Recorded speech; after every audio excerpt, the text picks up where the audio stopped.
நக்கீரன் பிரகாஷ், நீங்கள் எப்படி பார்க்குறீங்க இது? முதலமைச்சர் ஸ்டாலினுக்கு நெருக்கடியா, திமுகவுக்கு நெருக்கடியா? திமுக கூட்டணியில் இருக்கக்கூடிய கட்சிகள் சொன்னது அதிமுக கூட்டணி ஒரு வலுவாக இல்லை, யாருமே இல்லை, 10 தோல்விகளை சந்தித்து இருக்கிறது அப்படின்ற விமர்சனம்லாம் வைக்கிறாங்க. இன்னைக்கு வந்து அதிமுகவை ஒருங்கிணைக்கணும், ஒருங்கிணைத்தால் வெற்றி அப்படின்ற ஒரு புள்ளி கடந்த காலங்களில் பேசப்பட்டு வந்தது. அதை நோக்கி பயணிக்கிறது அப்படின்றது திமுகவுக்கு ஒரு சவாலான விஷயமா மாறுமா? முதல்ல ஆர்கே நகர் தேர்தலில் தினகரனும் எடப்பாடியும் எதிராக நிற்கலை. 2 பேரும் ஒன்றா தான் நின்னாங்க. கேன்சல் ஆனதுக்கு பிறகும் ஒன்றா தான் நின்னாங்க. எதிராக நின்னது ஓபிஎஸ் தான். எடப்பாடி இறங்கி பிரச்சாரம் பண்ணார். ஓபிஎஸ்க்கு ஆதரவாலாம் எடப்பாடி என்னைக்கு இறங்கி பிரச்சாரம் பண்ணல. என்னை பொறுத்த வரைக்கும் அதை நான் மறுக்கிறேன். ஓபிஎஸ் கட்சியான மதுசூதனுக்கு ஆதரவாக மறுக்கிறேன், அவ்வளோதான். அதுக்கு மேலே நான் வரல. ரைட்டா? இந்த கட்சிகளை எல்லாம் உடைப்பதும் சேர்ப்பதும் பாஜக தான் அப்படின்றதுல மாற்று கருத்து இல்லை. ரைட்டா? நீங்கள் என்ன கேட்டீங்கன்னா திமுகவுக்கு பலமா பயமா? இல்லை, பயம் நான் சொல்கிறேன். திமுகவுக்கு ஒரு பெரிய நெருடலை உருவாக்குமா இது? ஏன்னா அவங்க வந்து திமுகவினுடைய தொடர் வெற்றிகளுக்கான காரணம் அதிமுக பிரிஞ்சு இருக்குது, வலுவா இல்லை அப்படின்றதானே சார்? அதிமுக பிரிஞ்சு அதிமுகவில் இருக்கிறவங்கெல்லாம் ஒன்றா சேரணுன்றது வந்து அவங்க கட்சிக்குள்ளே நடக்க வேண்டிய டைமென்ஷன். இப்போ நடந்திருக்கிறதுனா என்டிஏ டைமென்ஷன். என்டிஏ டைமென்ஷனில் இன்னும் ஓபிஎஸ் வரலையே. அவர் இன்னும் சசிகலாவோட உட்காந்து இப்போ வரைக்கும் பேச்சுவார்த்தை நடத்திக்கிட்டு இருக்கார். ரைட்டா? அவங்க பையன் ரவீந்திரநாத் மட்டும் தனியாக காரில் வந்து அவர் போயிட்டு நான் வந்துடுறேன், எங்கள் அப்பா வரலனாலும் நான் வரேன் அப்படின்னு. நீ வரவானன் தம்பி, உங்கள் அப்பா வந்தால் தான் உன் மரியாதை அப்படின்னு பியூஷ் கோயல் சொல்லிட்டு அமைச்சிருக்கார். ராமதாஸ் இதில் வந்து ஒரு தனியாக கூட்டம் நடந்துக்கிட்டு இருக்கு. தேமுதிக ஒரு தனியாக கூட்டம் நடந்துட்டு. அதிமுகவில் ஒற்றுமை வேண்டும் என்பது வந்து ஓபிஎஸ்ஸையும் சசிகலாவையும் ஒன்று சேர்க்கணும் அப்படின்றது தானே தவிர டிடிவி தினகரன் என்றைக்கும் கட்சிக்குள்ளே வரணும்னு நினைக்கல. அவர் அமமுகன்னு தனி கட்சி என்றைக்கோ கொண்டு போயிட்டார். அவர் டிடிவி தினகரனை சேர்க்கறது வந்து அதிமுகவில் ஒற்றுமை ஏற்படுத்துகிற விஷயமே கிடையாது. அதிமுகவில் செங்கோட்டையன்லேருந்து தங்கமணி, வேலுமணி எல்லாருமே, சிவி சண்முகம் எல்லாருமே குரல் கொடுத்தது வந்து ஓபிஎஸ்ஸை உள்ளே சேர்க்கணும், சசிகலாவை உள்ளே சேர்க்கணும், அதிமுக பிரிந்தவர்கள் ஒன்று சேரணும். இவங்க தான் அதிமுக. போன சட்டமன்ற தேர்தலில் ஓபிஎஸும் இபிஎஸும் சேர்ந்து தான் பிஃபார்மில் கையெழுத்து போட்டாங்க. டிடிவி தினகரன் எங்கேயும் கையெழுத்து போடல. ரைட்டா? அவர் அலையன்ஸ்குள்ளேயே வரல. டிடிவி தினகரன் பிரித்த வாக்குகள் அதிமுகவுக்கு தோல்விக்கு காரணமான வாக்குகள் அப்படின்றது வந்து ஒரு நிஜம். அதை யாருமே மறுக்க முடியாது. அது ஓகே. அது வந்து பிரித்ததும் அவனே சேர்த்ததும் அவனே அப்படின்ற ஒரு பாஜகவுடைய தந்திரத்தில் விளைந்த ஒரு விளைவு அது. ரைட்டா? அவங்க எதிர்பார்க்காத விளைவுகள்லாம் தமிழ்நாட்டில் நடக்கும். இப்போ டிடிவியை சேர்த்துட்டாங்க. ஓபிஎஸ் வருவாரான்றது ஒரு பெரிய கேள்விக்குறி. ஓபிஎஸ் கிட்டே இருக்கிறவங்க எல்லாரும் மாறி திமுகவுக்கு போயிட்டுருக்காங்க. வைத்தியலிங்கம் போயிட்டார், மருது அழகராஜ் போயிட்டார், நிறைய பேர் போயிட்டாங்க. ஒரு எம்எல்ஏ நின்னவர் போயிட்டார், இன்னும் நிறைய பேர் போகிறாங்க. இப்போது இவர்கிட்ட இருக்கக்கூடிய இன்னொரு எம்எல்ஏ, குன்னம் எம்எல்ஏ ராமச்சந்திரனும் போகிறாரு திமுகவுக்கு. ரைட்டா? ஓபிஎஸ்ஸோடைய பலம் என்பது அவரும் அவங்க பிள்ளையும் இன்னொரு எம்எல்ஏ. இதுதான் இப்போதைக்கு இருக்கக்கூடிய பலம். ஓபிஎஸ் வந்து முழுக்க நெகோஷியேட் பண்ணார். யாரோட? எடப்பாடியோட முழுக்க நெகோஷியேட் பண்ணார். ஓபிஎஸ்ஸுக்கு அவைத்தலைவர் பதவியும் செங்கோட்டையனுக்கு துணை பொதுச் செயலாளர் பதவியும் கொடுப்பதற்கு எடப்பாடியும் தயாராக இருந்தார். இவரு தான் வந்து இந்த கேஸில் எப்படியாவது ஜெயிச்சிடலாம், பொதுச் செயலாளர் பதவி நமக்கு வந்துடும் அப்படின்ற ஒரு கால்குலேஷன் இவருக்கு பிஜேபி உதவும்ன்ற ஒரு எதிர்பார்ப்பு. ஓபிஎஸ்ஸுக்கு பிஜேபி உதவும், எடப்பாடிக்கு எதிராக தான் பிஜேபி நிற்கும். எடப்பாடி ஏன்னா ஒரு கட்டத்தில் பிஜேபியை வந்து ஸ்ட்ரெயிட்டாக அடிச்சுட்டு அவர் தனியாக நின்னார். ரைட்டுங்களா? இப்போ கால்குலேஷன் என்னன்னா, இப்போ வரக்கூடிய கால்குலேஷன்னா +1%. போன தடவை வந்து 2021 தினகரனுடைய பர்சன்டேஜ் வந்து ஒரு 4%. இப்போ அவருடைய பர்சன்டேஜ் வந்து 0.95, 0.95% குறைஞ்சி போச்சு. முழுக்க நிர்வாகிகளை எல்லாத்தையும் நான் எடுத்துட்டேன், எங்கள் கட்சிக்குள்ளே வந்துட்டாங்க நிர்வாகிகள் எல்லாரும். முக்குளத்தோர் வாக்கு வந்து அந்த 10.5% இடஒதுக்கீடு கொடுத்ததுனால ஏற்பட்ட அதிருப்தி. ரைட்டா? அவங்களோட நிர்வாகிகள் எல்லாத்தையும் எடுத்துட்டேன் அப்படின்றது ஓபிஎஸோட கிளைமு. இந்த சைடில் திமுக எடுக்குது, இந்த சைடில் எடப்பாடி எடுக்கிறார். எடப்பாடியுடைய இது வருது. எடப்பாடி நான் வந்து கிட்டத்தட்ட ஒரு 100 தொகுதிக்கு மேலே நான் வந்து போயிட்டேன். 180 தொகுதின்னு சொல்கிறாரு. போயிட்டு பார்த்துட்டேன், என் கட்சி வலுவாக இருக்குது. இன்றைக்கி வரைக்கும் ஃபீல்டு எடுத்த ஆள் கிடையாது, நான் ஒருத்தன் தான் ஃபீல்டு எடுத்திருக்கேன். அப்போது டிடிவி தினகரன் வலுவிழந்த டிடிவி தினகரன் தான் என்டிஏக்குள்ளே வந்திருக்கிறார். அப்போது வலுவிழந்த டிடிவி தினகரன் என்டிஏக்குள்ளே வரும்போது நீங்கள் ஒரு முக்கியமான அம்சம் பார்க்கணும். அங்கே அண்ணாமலை இல்லை. போன தடவை டிடிவி தினகரனையும் ஓபிஎஸ்ஸையும் ஆர்கனைஸ் பண்ணி நிற்க வச்சது யார்? அண்ணாமலை. இன்றைக்கி அந்த அண்ணாமலை சீன்லேயே இல்லை. ரைட்டா? ஓபிஎஸ்ஸுக்கும் டிடிவி தினகரனுக்கும் நயினார் நாகேந்திரனுக்கும் 7ஆம் பொருத்தம் பதவியில். ரைட்டுங்களா? அவருங்க 2 பேரும் பக்கத்தில் நின்றுக்கிட்டாங்க. ஆனால் அண்ணாமலை இல்லை. இப்போ நீங்கள் வந்து அண்ணாமலை வந்து கொண்டு வந்த 18% பிஜேபி ஆதரவு வாக்குகள், எடப்பாடி கொண்டு வந்த 20% பிஜேபி எதிர்ப்பு வாக்குகள், ரெண்டுத்தையும் மெர்ஜ் பண்ணி தான் நீங்கள் வந்து இப்போது என்டிஏ, நேஷ்னல் டெமோக்ராட்டிக் அலையன்ஸ், அது என்டிஏ தான், பிஜேபி ஆட்சி தான், மதவாத ஆட்சி தான். அதில் என்ன மாற்று கருத்து? புலி வேஷம் போட்டால் மாறிடுமா? விவசாயிகளுக்கு எதிராக சட்டம் வந்தால் இவங்க ஆதரிக்காமல் இருப்பாங்களா? சிஏஏவை ஆதரிக்காமல் இருப்பாங்களா? என்ஆர்சியை ஆதரிக்காமல் இருப்பாங்களா? மதவாத அஜெண்டாக்களை வந்து ஒரே நாடு ஒரே தேர்தல் இதை வந்து இவங்க ஆதரிக்காமல் இருப்பாங்களா? ஏடிஎம்கே எடப்பாடி தான் முதல்வர் வேட்பாளர். ஆனால் பிஜேபியுடைய டோட்டல் அஜெண்டா மதவாத அஜெண்டாவை ஆதரிக்காமல் இருப்பாங்களா? அதில் பார்க்க வேண்டியது இருக்கு இல்லையா? காஷ்மீருக்கான சிறப்பு அந்தஸ்து நீக்கப்பட்ட பிறகு, சிஏஏ என்ஆர்சிலாம் நீக்கப்பட்ட பிறகு கூட 2021 சட்டமன்ற தேர்தலில் எதிர்க்கட்சி அந்தஸ்தோடு வராங்களே, 70+ இடங்களை ஜெயிக்கிறாங்க இல்லையா? சட்டமன்றத்துக்கு ஒன்று, நாடாளுமன்றத்துக்கு ஒன்றுன்ற கால்குலேஷன் தானே இருக்கும்.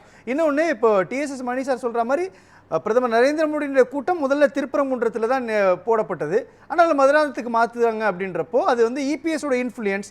இபிஎஸ் எதெல்லாம் நெகட்டிவாக இருக்குதோ அதெல்லாம் தட்டி விடுறாருன்ற பார்க்குறாங்க இல்லையா? அதை கண்டிப்பாக இபிஎஸ் ஒரு டஃப் நெகோஷியேட்டர் தான், அதில் மாற்றுக்கிறது இல்லை.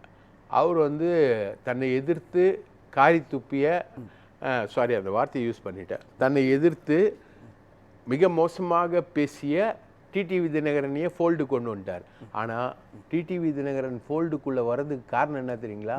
ஒற்றுமை, அது இதெல்லாம் இந்த சிலாகிப்பெல்லாம் கிடையாது. டிடிவி தினகரன் உள்ளே வர்றதுக்கு காரணம் லண்டன் ஹோட்டல் கேஸ். காஃபி போசா மட்டும் இல்லை, சோஃபம் போசா நரசிம்மராவ் பீரியடில் சிதம்பரம் போட்ட கேஸ் அது. ரைட்டுங்களா? அந்த கேஸ் இன்னைக்கு வரைக்கும் ஹேங்கிங்கில் இருக்குது. இன்னொன்று கேவலமான கேஸ், ரெட்டை இலைக்கு லஞ்சம் கொடுத்த சுகேஷ் சந்திரசேகர்ன்ற மோசமான அக்யூஸ்டோட சேர்ந்து இவர் நடத்தின பேரம், அந்த கேஸும் இருக்குது, ஸ்டில் பெண்டிங். சார், இந்த அன்புமணி, டிடிவி தினகரன் இவங்கெல்லாம் வந்து இவங்களுக்கு வாய் கிடையாது சார், சொல்லே கிடையாது. ஏன்னா இவங்களை பற்றின கேஸ் இருக்குது. ஓபிஎஸ் பையன் மேலே மொத்தம் 47 கேஸ் வச்சுருக்காங்க. இன்க்ளூடிங் ஒரு கேஸ் வந்து என்னென்னா, மால்தீவ்ஸுக்கு ஃப்ளைட்டில் பணம் கொண்டு போன கேஸு இன்டர்நேஷ்னல் போலீஸ் இன்டர்போலோட வச்சுருக்காங்க. இவங்களோட வாரிசுகள், எடப்பாடி உட்பட இவங்களோட வாரிசுகளுடைய செயல்பாடுகள்லாம் இருக்கு இல்லையா, அவங்க அப்பாங்களை மாதிரி இல்லை, அப்பாக்களாவது கொஞ்சம் கேர்ஃபுல்லாக பண்ணியிருக்காங்க. இவங்களாம் அதை விட தாண்டி நிறைய பண்ணிவிட்டு சென்ட்ரல் கவர்மெண்ட்டோட பிடியில் மாட்டியிருக்காங்க. அதுதான் அலையன்ஸாக மாறுது, போது வருது எல்லாமே சார். ஸோ எடப்பாடி ஒரு டஃப் நெகோஷியேட்டர், அதில் ஒன்றும் சந்தேகமே கிடையாது. அதை விட டஃப் நெகோஷியேட்டர் யாருன்னா அமித்ஷாவும் மோடியும் பிஜேபியும். என்ன பிளான் போடுறாங்க சார்? அவங்க சொல்கிறாங்களே சார், இன்றைக்கி ப்ரெஸ் மீட்லேயே சொல்கிறாங்க, 2021 நாங்கள் வந்து ஒத்துமையாக இருக்கணும்னு ஆசைப்பட்டோம்.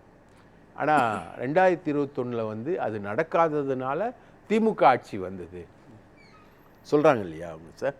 இவங்களுடைய பிளான் வந்து எப்போவுமே சார் பல ஒரு கட்சியை வந்து துண்டு துண்டாக உடைக்கிறது, நினைக்கும் போது சேர்க்கறது, நினைக்கும் போது பிரிக்கிறது.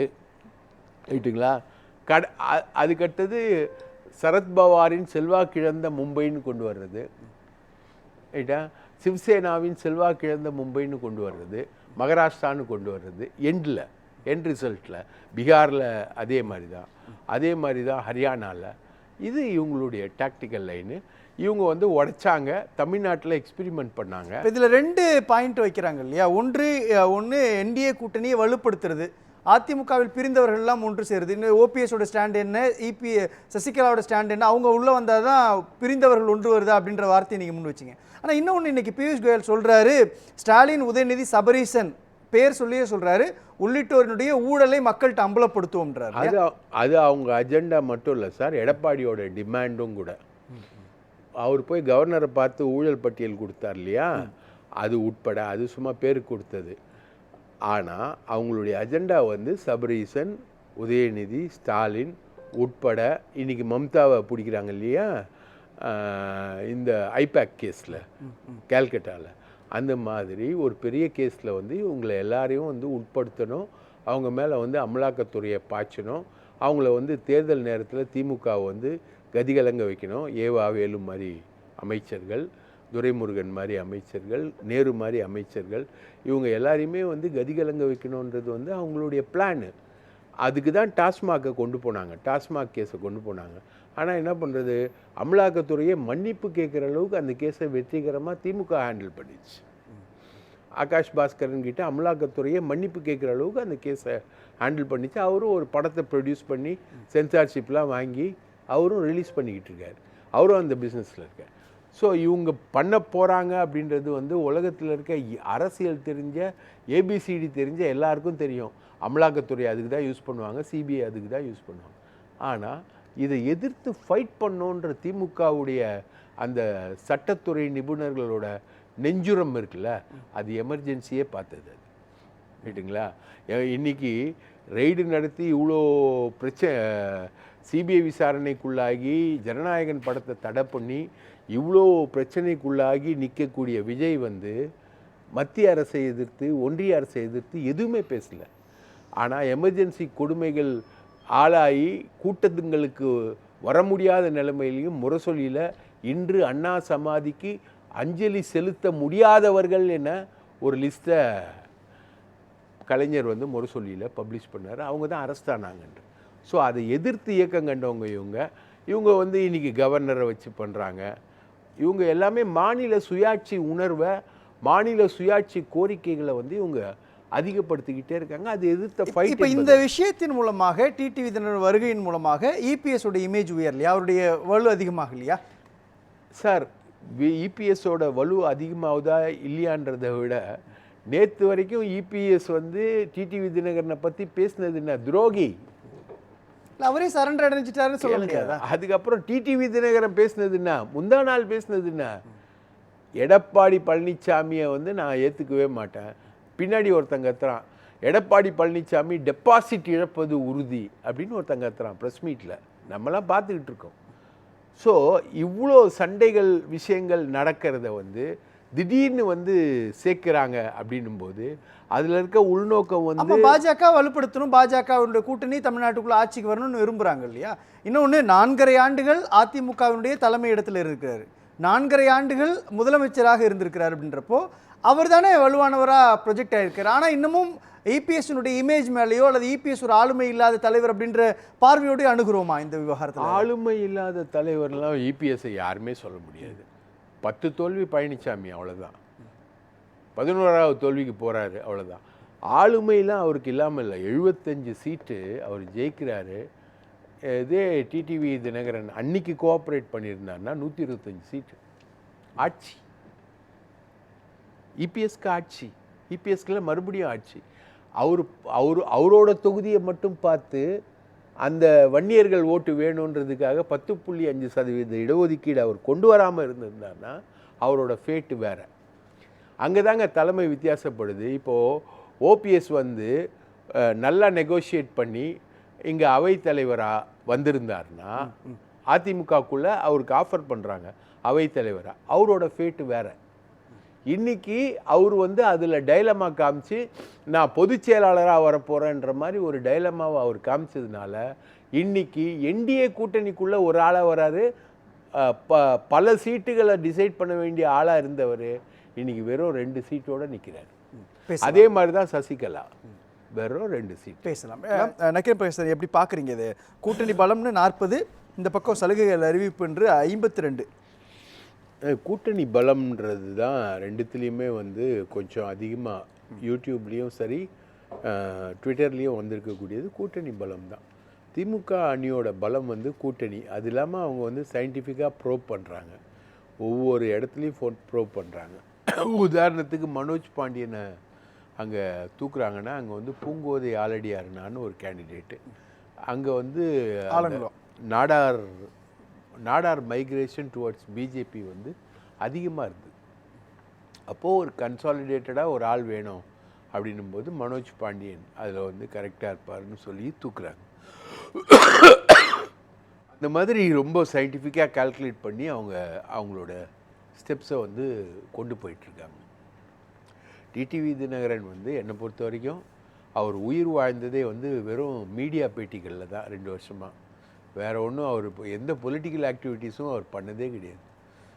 ஒரு 10 நிருபரை வச்சுருக்காரு, அவங்க போயிட்டு அண்ணே அண்ணே அண்ணேன்னு பேட்டி எடுப்பாங்க, அவர் வந்து கருத்துக்களை சொல்லுவார்.